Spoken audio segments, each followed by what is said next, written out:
Dans cet exercice, on demande de calculer l'intégrale de surface sur S de la fonction scalaire f de x, y, z égale x carré plus y carré plus 2z. Et S est la surface donnée par l'ensemble de tous les x, y, z de R3 qui vérifie x carré plus y carré égale à 1 et z compris entre 0 et 1. Alors, revenons à la définition d'une intégrale de surface. Et avant ça, revenons à la définition d'une surface paramétrée. Donc, une surface paramétrée, pour cette partie, vous pouvez revoir la vidéo sur les surfaces paramétrisation, bord et orientation. Si S est une surface de R3 régulière, paramétrée par sigma de classe C1, sigma allant de D bar, D est un domaine de R2, sigma allant de D bar dans R3, tel que sigma de D bar égale à S. S, donc c'est l'image par sigma des éléments de D bar qui sont dans R2. Et dans ce cas-là, un vecteur normal est donné par sigma U vectoriel sigma V. Sigma U étant égal, par les notations qu'on utilise, c'est la dérivée partielle de sigma par rapport à U. Et sigma V, pareil, dérivée partielle de sigma par rapport à V. Donc un vecteur normal, c'est sigma U vectoriel sigma V. Et l'autre vecteur normal au même point, c'est moins sigma U vectoriel sigma V. C'est l'autre vecteur normal dans l'autre sens. Donc si on a une surface régulière, alors comment on a défini l'intégrale de surface? Donc l'intégrale de surface d'une fonction scalaire qui arrive dans R, continue sur S, l'intégrale de surface sur S, notée comme ceci, F, des petits S, il y a d'autres notations dans d'autres livres, et est égal à quoi? Est égal à l'intégrale double sur D, rappelons que D, S c'est sigma de D bar. F, petit f de sigma UV, la norme de sigma U vectoriel sigma V, du dV. Donc ça nous ramène au calcul d'une intégrale double. Remarquons au passage que ici on a la norme du vecteur normal. Donc l'intégrale de surface d'une fonction scalaire, elle ne dépend pas du sens de l'orientation de la surface. La norme de ce vecteur normal, c'est la même que la norme du vecteur normal opposé, c'est-à-dire sigma V vectoriel sigma U. Maintenant, on va revenir à l'exercice pour appliquer cette définition. Donc ici, c'est quoi la fonction scalaire qu'on a? C'est f de x, y, z égale x carré plus y carré plus 2z. C'est bien un réel. Et c'est quoi S? S, c'est la surface, c'est là, l'ensemble de x, y, z, tel que x carré plus y carré égale à 1.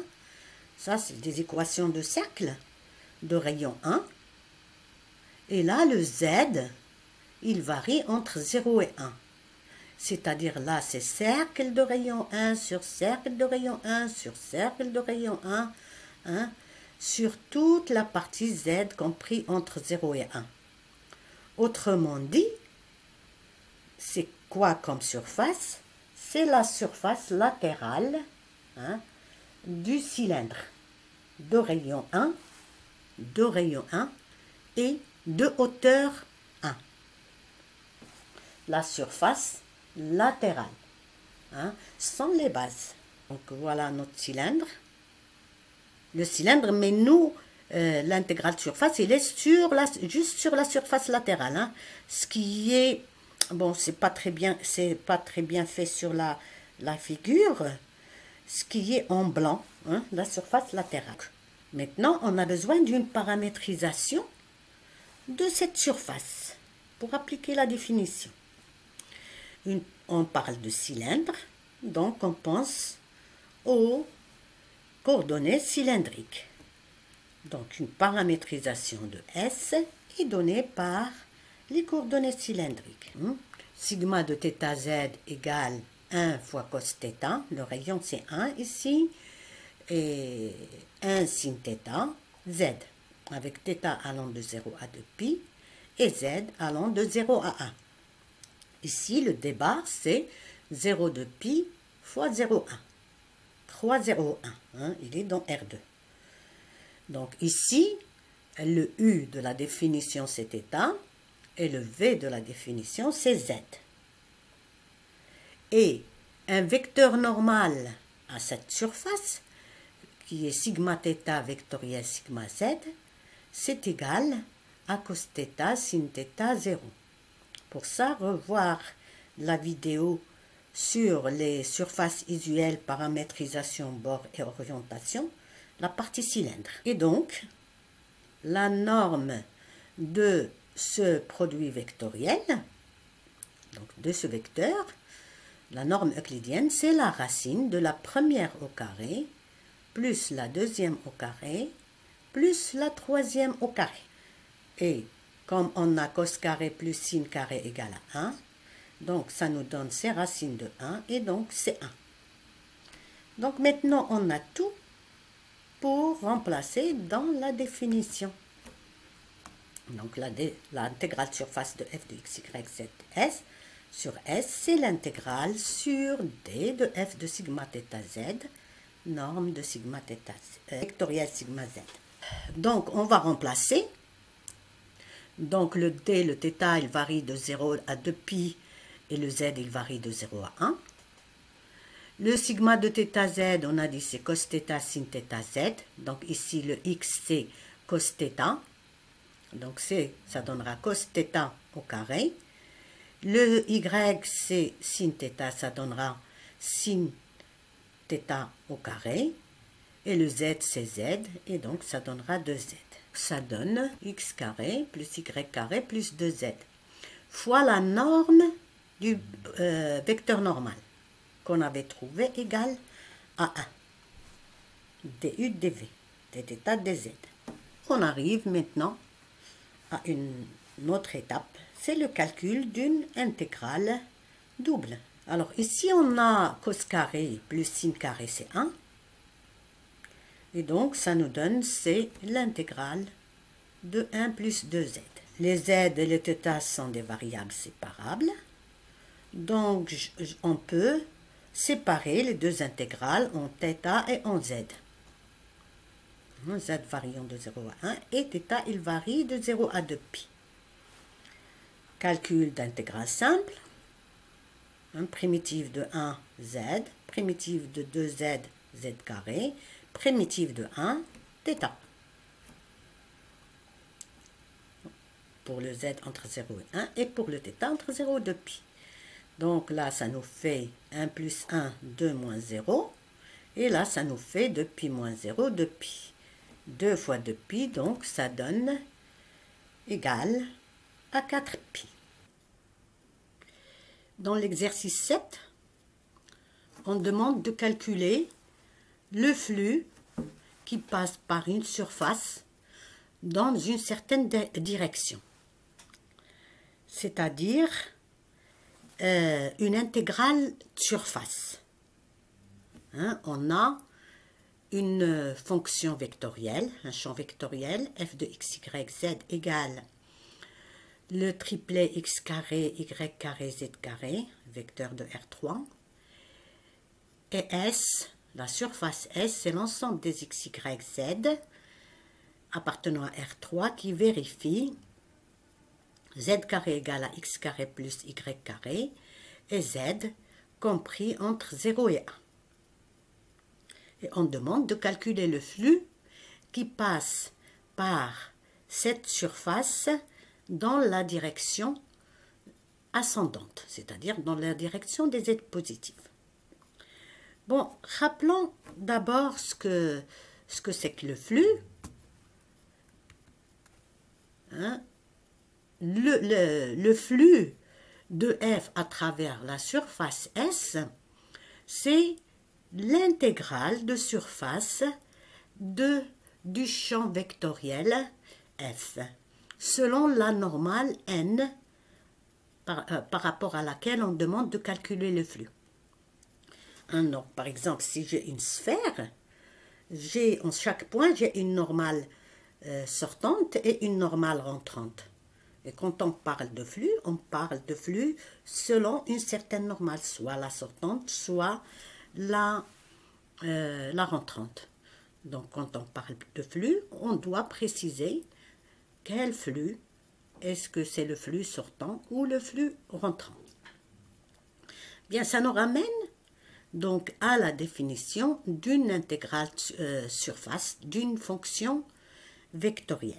On revient au cours. Si on a f, un champ vectoriel continu sur une surface S, S paramétré par sigma, S égale à sigma de d bar, alors l'intégrale de surface du champ vectoriel f est égale à l'intégrale double sur d de f de sigma uv, vecteur, scalaire, le vecteur normal choisi, sigma u vectoriel sigma v. Donc là, c'est produit scalaire de deux vecteurs. Hein. Donc dans R3, c'est première fois première plus deuxième fois deuxième plus troisième fois troisième. Ici, en fait, c'est scalaire n, le vecteur normal qu'on a choisi. Parce que pour une surface orientable, donc on a un point sigma u, sigma v, par exemple sortante, alors il y a l'orientation par l'autre normale qui est l'opposé de celle-là et qui va dans l'autre sens. Donc, soit dans n, soit dans moins n. L'intégrale de surface d'une fonction vectorielle, elle dépend du sens de l'orientation.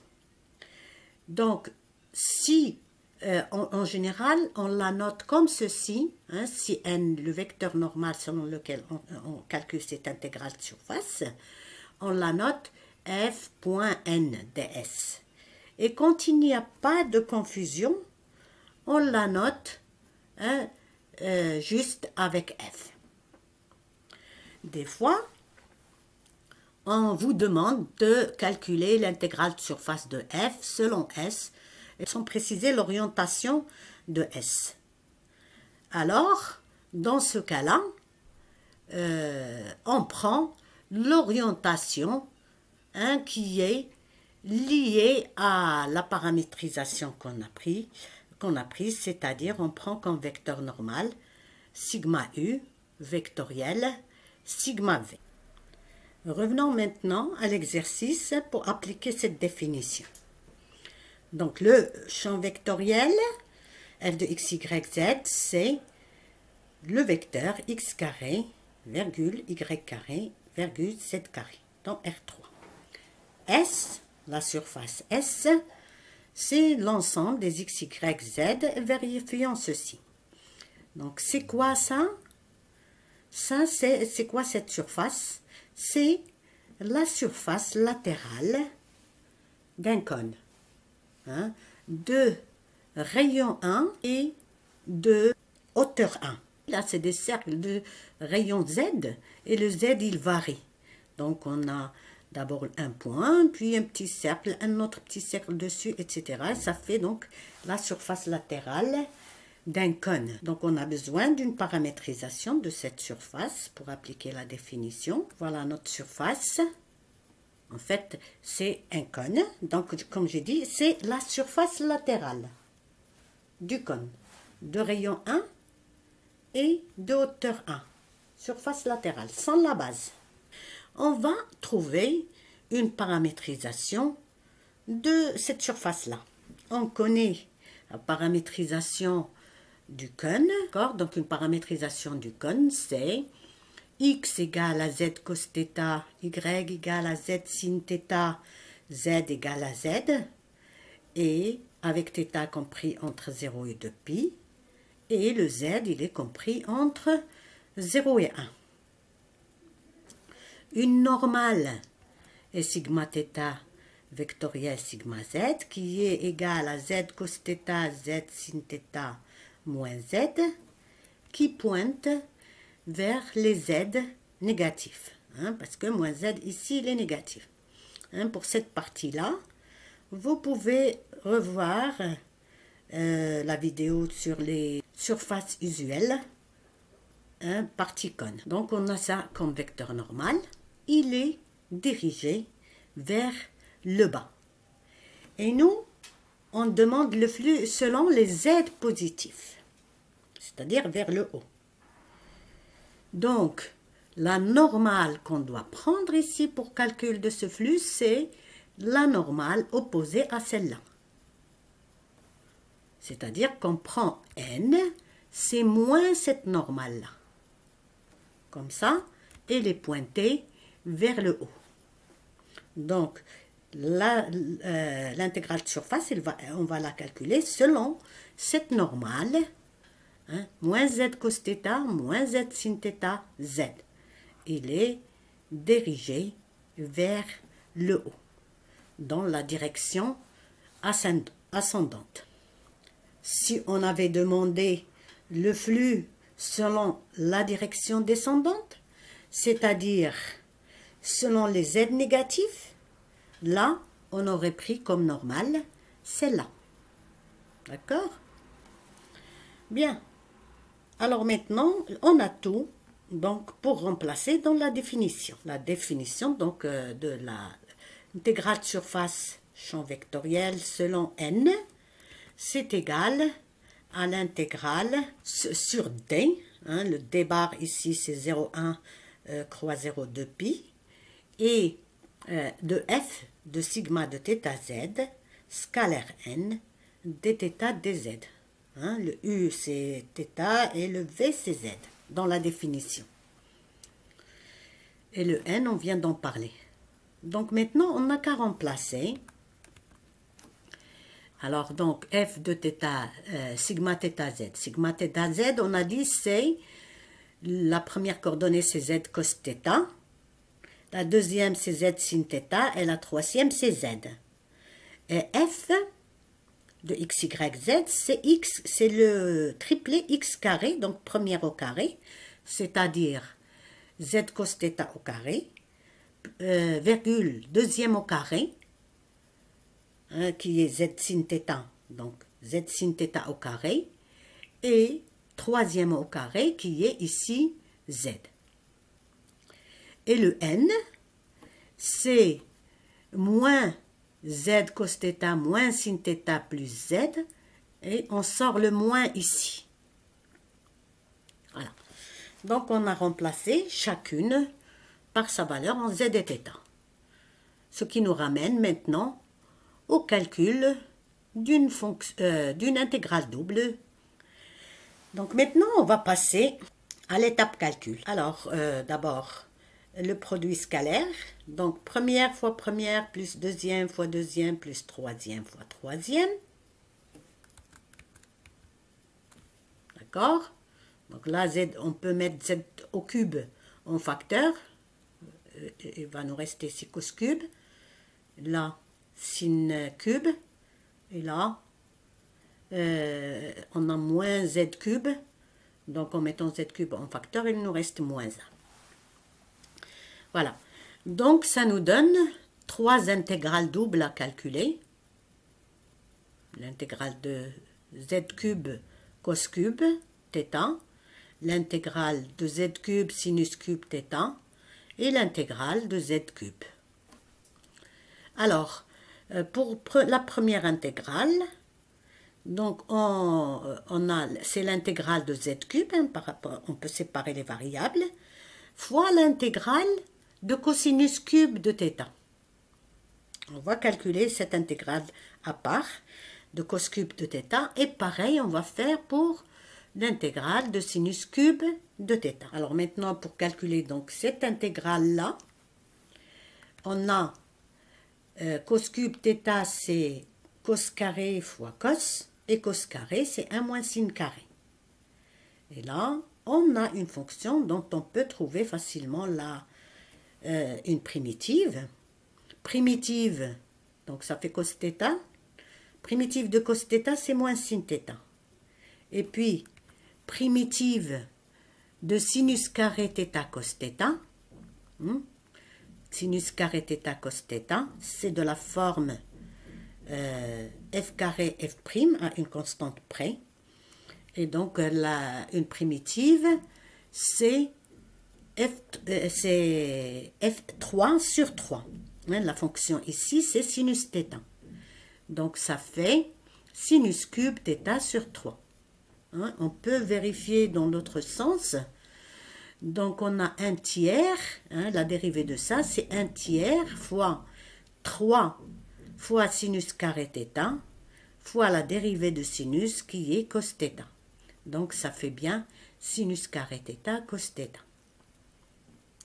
Voilà.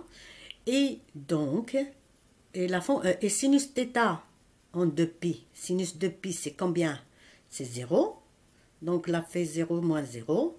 Et la valeur en 0, sinus 0, c'est 0. Donc, cette valeur-là, c'est 0 moins 0, c'est 0. Et pour l'autre intégrale, on pourrait faire pareil, ou bien on pourrait utiliser des propriétés des fonctions périodiques et des fonctions paires et impaires. Donc là, par exemple, sinus cube de θ, c'est une fonction périodique de période de π. Donc l'intégrale, cette intégrale, elle est égale à l'intégrale sur n'importe quel intervalle de longueur de π. Donc, c'est l'intégrale, par exemple, de moins π à π. La longueur de cet intervalle, c'est de π. D'accord? Maintenant, qu'on a cette intégrale, on remarque que sinus cube de θ, c'est une fonction impaire.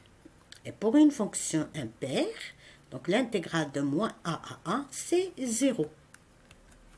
Voilà. Donc ces deux intégrales sont nulles. Donc si on revient à notre intégrale, à notre flux, donc la première intégrale sera nulle, parce que c'est multiplié par l'intégrale de cos cube θ qui est nulle. Et la deuxième intégrale, elle est nulle, parce que l'intégrale de sinus cube θ est nulle. Donc, il va rester ici que l'intégrale de moins z3, avec le moins ici, d'accord? Que de moins z3. Et là, on sépare θ et z, donc il y a z3 et là, moins 1. Là, ça nous fait moins θ, donc ça fait moins 2π. Et là, ça nous fait z4 sur 4. Attention au signe, de ne pas en perdre un en route. Donc là, ça nous fait moins 1 quart, moins 0, donc moins 1 quart, et là, moins 2π. Moins par moins, ça donne plus. On simplifie par 2, et donc, ça nous donne le résultat pi demi.